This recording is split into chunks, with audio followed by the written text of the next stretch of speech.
Hi everyone, my name is Stefano Corradi and I'm here to present Walkscape as a non-formal education practice for grassroots urban actions.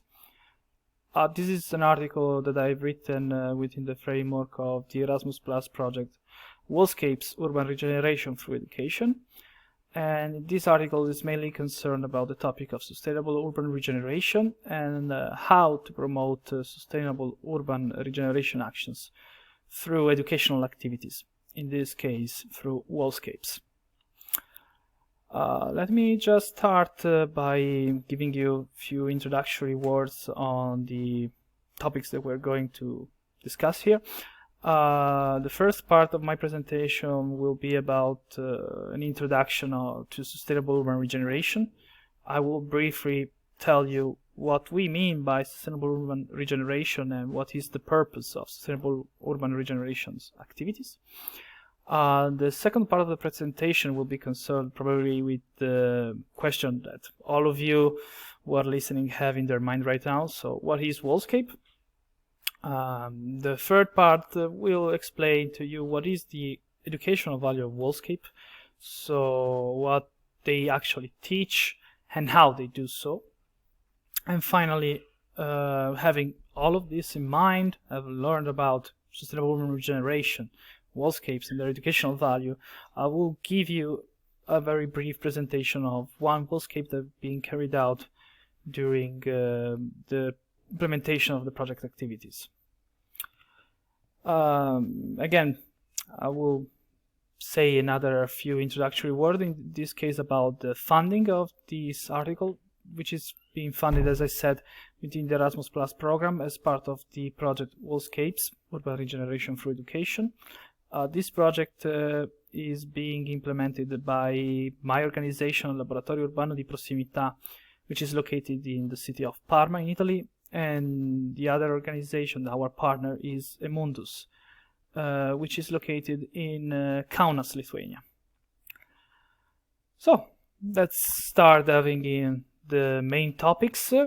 Okay, when we talk about sustainable urban regeneration, we talk about practice that's being created to solve the issues that have been caused by the incredible speed and scale of current urbanization. From these facts, from the increased construction of new urban sites, derive many opportunities from one side. In fact, cities are the place where the most gross domestic product is generated. There are the places where you can find the most interesting attractions and activities. But on the other hand, there are also places that are severed by unemployment, segregation, homelessness, environmental degradation, and many other issues. Sustainable urban regeneration actions have been proposed by smaller associations, civil rights organizations, even international governmental organizations, as opportunities to find integrating solutions. And when we talk about integrated solutions, we mean exactly this, as you can see here from this figure here. Sustainable urban regeneration is concerned with four big pillars. These are the urban environment, so the environmental aspect concerned by the urban areas, the economy of the cities, the governance, how cities are governed, and the social context, so the justice, cohesion, equality of the people living in the city.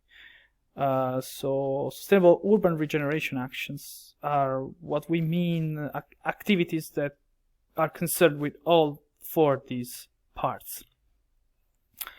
As I was saying, the EU and other intergovernmental organizations are currently promoting the adoption of sustainable urban regeneration actions that are bottom-up, human-centered, and citizen-led.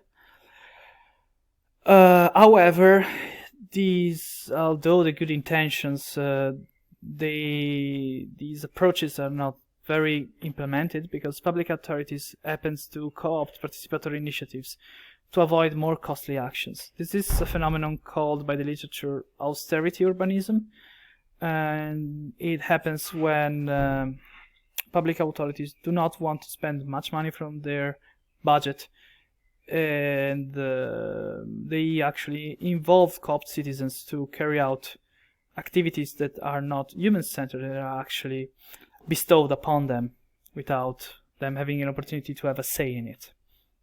So this happens most of the times because citizens are not fully aware of the situation in the city, and we think that Walkscape could come in hand to provide opportunities to citizens and civil associations, organizations to provide non-formal education practices. Okay, but now that we got through sustainable urban regeneration, we can talk about what is Walkscape, and a very simple definition is the one provided here. Walkscape is actually an artistic / research practice that's been conceived and promoted by an Italian university professor, Francesco Carreri. These consist in collective walks through ignored and degraded urban and peri-urban areas to reimagine their shape and functions. It sounds pretty general, so let me give you an example of it. Here you can see what I mean by this. These are 3 maps. 2 of them have been designed by people organizing Walkscapes, actually organizing and implementing Walkscapes. The first one comes from a book which is called Sacro Romano Gra. All these 3 maps are concerned with the Grande Raccordo Anulare, the ring road that's around Rome, and the map on the left comes from the Walkscape that's been carried out by Niccolo Bassetti, that wished to walk around the Grande Raccordo Anulare to better understand, to perceive it from a different perspective. The one in the middle is a similar experience. This one has been organized by Francesco Carreri himself and his association Stalker. The map on the right is just a road map of the Grande Raccordo Anulare. If you look at these maps as they are, you can really perceive that they're different. They have different functions. They present a different story. The one on the left, you can see they have many different names on the places. These names are just been invented by Bassetti to provide an example of his experience, to actually tell people how he felt when he walked through those places. And this already gives a completely different story. The map on the middle actually presents what was the interest of the people doing the Walkscape from Stalker, and they present you the Grande Raccordo Anulare as a place that's actually inhabited, that is full of life, because here you can find places that are actually inhabited by young associations, Roma camps. You can see interesting places for camping, restaurants.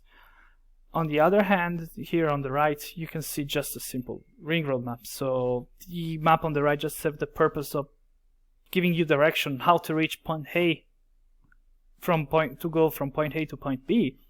The other one are not just mere functions. They actually tell a story, tell how the places live, what is the meaning of the people that's living, what meaning find the people in these places they're living it. So this is completely different perspective, and it's very interesting to see how just the way you walk, you go through a place can help you change its function and the way you perceive it. And from this, we can go directly to the educational value of Walkscape, because first of all, when we talk about education, in our perspective here, talking about this topic, we're talking about a tool that helps construct learning communities and the learning context to support contemporary processes of urban regeneration. Walkscape can actually do this, and if you look at the maps before, already helping you learning more about how a place can be lived, how the place can be changed, already gives citizens a higher power to better interact with public authorities. However, simply walking is not enough, so there's a need to infuse this activity with some concepts from experiential learnings from our side, concepts that actually Walkscapes already has in it, but probably have not been described before. But again, keeping on throwing new concepts at you, so I sometimes need to back off and explain them to you. In this case, I'm talking about experiential learning. So what is experiential learning? A very simple description is this. Experiential learning is a branch of constructivism theory which posits particular emphasis on the concrete experience of the learner to construct knowledge. In this case, it completely subverts the traditional way education is conceived because it requires a more active and participatory learn for the learners, which put them in a dialectic interrogation of opposing functions. What do we mean by opposing functions? We basically mean this. This is a famous representation of experiential learning by Kolb, the psychologist and pedagogist who worked and studied a lot this concept. You can see that education, according to him, goes through 4 stages.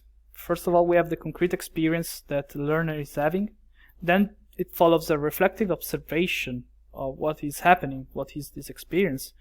It goes through abstract conceptualization of the event, and finally an active experimentation, trying to repeat the experience to see what changes, what are the variables in it.